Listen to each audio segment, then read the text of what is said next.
ఎందుకు నోరు జారి మీ ఇష్టం వచ్చినట్టు తిట్టారు నన్ను. తిట్టినప్పుడు ఉంటది కదా, న్యూటన్స్ లానే కదా, ఇది న్యూటన్స్ లా కదా, ఉండదా? మీకేనా పౌరుషం ఉంది, నాకు లేదా? నేను అదే జాతే, నాకు పౌరుషం ఉందని మీకు చెప్పాను నేను. తర్వాత ఎప్పుడన్నా మళ్ళీ మన ఇద్దరం ఏమన్నా నేనేమన్నా తేడాగా మాట్లాడానా? మా కొల్లు అబద్ధం చెప్తున్నాడు, చెప్పుచ్చుకు తిరుగుతానని. మరి పవన్ కళ్యాణ్ ఓడి చూపిస్తే కాపు నా కొడకల్లారా, చెప్పుచ్చుకు కొడతా నా కొడకల్లారా అంటే, మా దగ్గర ఉన్నాయే 2 చెప్పులు, నోరు జారబాకు, మంచిది కాదు అని చెప్పాను. నేనేం తిట్లా, మంచిది కాదు ఇది అని చెప్పి మాట్లాడాను. ఏంటి తప్పేంటి? నేనేం తప్పు చేశానంటున్నా? నేను ఆయనలాగా, పవన్ కళ్యాణ్ గారు మీకులాగా చెప్పు తెగిపోద్ది వైసీపీ కాపు నా కొడకల్లారా అని మీరు మాట్లాడారు. మీరు మాత్రం ముతక భాష ఏది కావాలంటే అది మాట్లాడతారు మీరు. అంటే మా అమ్మ నాన్నలు కానీ మిమ్మల్ని తిట్టమని, నిన్ను చంద్రబాబుని తిట్టమని వదిలేశారా మమ్మల్ని బజారు మీద? ఏంటి అసలు మీ బాణి ఏంటి? నేను తిట్టలేదే. నోరు జారబాకాయా, మా దగ్గర కూడా 2 ఉన్నాయి, దగ్గర 1 ఉందేమో అని చెప్పాను. దానికి ఆయన మాట్లాడతారు. ఆఖరికి పవన్ కళ్యాణ్ గారు చివరికి ఒక యువకుడు రాజకీయాల్లోకి వస్తే, ఇంజనీరింగ్ చదువుకుని జనానికి ఏదో చేద్దాం, ఊరికేదో చేద్దాం అని చెప్పని ఉత్సాహంగా ముందుకొచ్చి నిలబడితే మీ ఇష్టం వచ్చినట్టు రౌడీనా? కొల్లు రౌడీ. అతను చుట్టూ ఉండేటువంటి మొత్తం అంతా కూడా మర్డర్లు చేసిన వాళ్ళు, అటెంప్ట్ మర్డర్లు చేసిన వాళ్ళు, రౌడీ షీటర్లే అతని దగ్గర ఎక్కువగా తిరుగుతుంటారు కాదా? కనుక్కోండి ఒకసారి. అతని కారు వెనకాల ఫాలో అయ్యేది ఎవరుంటారు? ఇవాళ ఒక నవయువకుడి గురించి భయం 3 మాట్లాడుతున్నారు. అతని వయసు ఎంత? 3 పదులు నిండలేదు, ఇంకా ఒక పదవి చేయలేదు. పవన్ కళ్యాణ్, చంద్రబాబు నాయుడు ఇద్దరు కలిసి ఆ యువకుడి గురించి మాట్లాడటం, దుర్భాషలాడటం. ఇక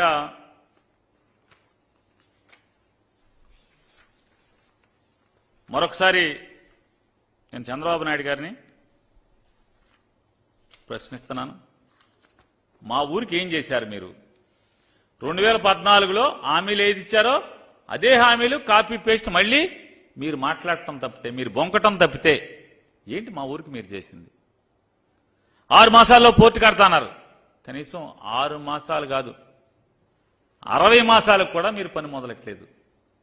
6 మాసాలు కాదు, 60 మాసాలకు కూడా మీరు పని మొదలెట్లేదు. మరి దగా కదా మీరు? మా ఊరిని దగా చేయడం కదా, బందరోళ్ళని మోసం చేయడం కదా? మళ్లీ వచ్చి వాళ్ళ శరవేగంగా 2025వ సంవత్సరానికి బందర్ షిప్ వచ్చేంత వేగంగా పనులు జరుగుతుంటే పోర్టు నిర్మాణం పూర్తి చేస్తానని మాట్లాడతాడు. ఈయన పూర్తి చేయటం ఏంటి? అలాగే బాలశౌరి గారని ఒక ఆయన వచ్చాడు. ఆయన చెప్తాడు పోర్టుకి ఆయనే శాంక్షన్ చేశాడంట, మెడికల్ కాలేజీ ఆయనే శాంక్షన్ చేశాడంట. మరి జగన్ ఎవరు? బందర్ పోర్ట్ అనేది కేంద్ర ప్రభుత్వం నిర్మాణం చేస్తుందా, రాష్ట్ర ప్రభుత్వం నిర్మాణం చేస్తుందా? ఈ రాష్ట్రంలో జగన్మోహన్ రెడ్డి గారికి మంత్రి మండలి సహచరుడిగా నేనుండి ప్రతి కార్యక్రమాన్ని నేను దగ్గరుండి పూర్తి చేస్తే ఆయన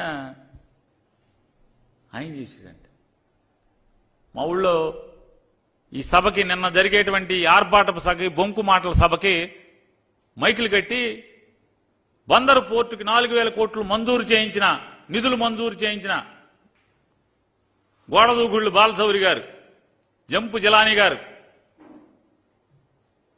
4,000 కోట్లు. రాష్ట్ర ప్రభుత్వం అప్పు తెచ్చుకోవడం ఏంటి? నిధులు మంజూరు, నిధులేంటి? 5,126 కోట్ల రూపాయలతో నిర్మాణం జరిగేటువంటి పోర్టుకి 4,500 కోట్ల రూపాయలు అప్పు తెచ్చుకుంటే రాష్ట్ర ప్రభుత్వం హామీ పడి అప్పు తెచ్చుకుంటే ఈయనంటే నిధులు శాంక్షన్ చేశాడంట. ఈ తంతు చూడండి. ఇంకోటి మాట్లాడతాడు ఆయన. ఇంకోటి ఏంటంటాడు, పోర్టుకి మీరే గనక నిధులు తెచ్చే లెక్క అయితే, అప్పును కూడా నిధులని మీరు చెప్తే, అసలు జగన్మోహన్ రెడ్డి గారి ప్రభుత్వానికి అసలు అప్పు ఇచ్చేవాళ్ళు లేడు మీద తెచ్చావంట. మరి బందర్కి తెచ్చావు. మరి రామాయపట్నం స్టేట్ బ్యాంక్ లోన్ ఇచ్చింది కదా, రామాయపట్నంలో State Bank of India loan ఇచ్చింది కదా. అక్కడ మామయ్య ఎవడు, ఏ జంపు జిల్లాని ఉన్నాడు, ఎవడు మాట్లాడతలేదు కదా. అలాగే మూలపేటలో పవర్ ఫైనాన్స్ కార్పొరేషన్, బందర్కి ఏ కంపెనీ అయితే లోన్ ఇచ్చిందో అదే కంపెనీ పవర్ ఫైనాన్స్ కార్పొరేషన్ మూలపేటలో కట్టేటువంటి, శ్రీకాకుళం జిల్లా మూలపేటలో కట్టేటువంటి పోర్టుకు కూడా 4,000 చిల్లర కోట్లు అప్పిచ్చింది కదా. మరి అక్కడ ఏ జంపు జిల్లాని ఉన్నాడు, ఏ జంపింగ్ జిల్లాని ఉన్నాడు, ఎవరున్నారంటనా? అంటే దగా మోసపు మాటలు ఇవన్నీ కూడా. ఈయనంట మెడికల్ కాలేజీ ఈయన శాంక్షన్ చేశాడు. జగన్మోహన్ రెడ్డి గారిని మెడికల్ కాలేజీ అడగంగానే ఆయన ఢిల్లీ వెళ్ళి మోడీ గారి దగ్గర 3 కాలేజీలు అడిగి తెచ్చుకున్నారు. డైరెక్ట్ మోడీ గారి దగ్గరికి వెళ్ళే జగన్మోహన్ రెడ్డి గారు 3 కాలేజీలు తెచ్చుకున్నారు. 3 ఎక్కడెక్కడ? 1 మచిలీపట్నం, 2 పిడుగురాళ్ళ గురజాల, 3 పాడేరు. 3 కాలేజీలు. మరి పాడేరు ఈ జంపు జిల్లానే ఉన్నాడా? పాడేరులో కూడా, గురజాలలో కూడా ఈ జంపు జిల్లానేనా తెచ్చింది? జగన్మోహన్ రెడ్డి గారికి మోడీ గారి దగ్గర పరపతుందా, లేకపోతే వెళ్ళి తెచ్చుకున్నాడా, లేకపోతే ఇతను వెళ్ళి తెచ్చుకున్నాడా? నేను అడిగాను, తప్పకుండా నెక్స్ట్ ట్రిప్లో వెళ్తున్నాం, కొన్ని కాలేజీలు తెస్తానని, దాంట్లో మీ బందరు పెడతానని జగన్ గారు చెప్పారు. వెళ్ళారు.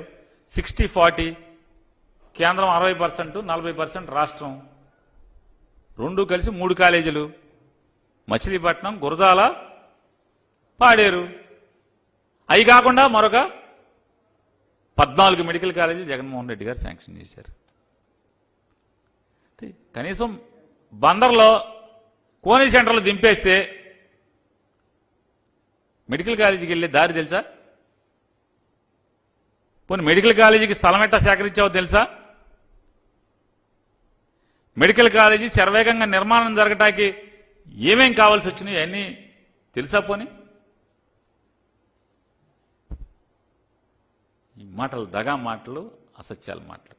నేను ఆయన మాట్లాడతాడు, చంద్రబాబు నాయుడు గారు నాకు అండగా ఉంటే రేపల్ రైలు మార్గం వేసేస్తాను. 5 ఏళ్ళు మనం ఎవడున్నాడు? 2019 నుంచి 24 దాకా ఎవడు ఎంపీ? మచిలీపట్నం రేపల్లికి 2019 సంవత్సరంలో 19-20 సంవత్సరంలో రైట్స్, రైల్వేకి సంబంధించినటువంటి రైట్స్ సంస్థ సర్వే చేసి రిపోర్టు రైల్వే బోర్డుకి ఇచ్చింది. ఎందుకని శాంక్షన్ చేయించలేదు? ఎందుకనే అడుగుతున్నా. చంద్రబాబు నాయుడు గారు కూడా చెప్పారు కదా, 14 నుంచి 19 దాకా మచిలీపట్నం రేపల్లె రైలు మార్గం నేను శాంక్షన్ చేయిస్తానని. ఇవాళ వీళ్ళు మళ్ళీ కొత్తగా రేపల్లె చేస్తాం అంటే పదవి ఉన్నప్పుడు చేయరు, కొత్తగా ఓట్లు వేయడానికి మాత్రం చేస్తారు. నాకు ఓట్లు వేయండి చేస్తాను, నాకు ఓట్లు వేయండి చేస్తాను. ఇవాళ మీ ద్వారా ఆంధ్రప్రదేశ్ రాష్ట్ర ప్రభుత్వ ఉద్యోగులకు కూడా నేను ఒక మాట చెప్పదలుచుకున్నాను.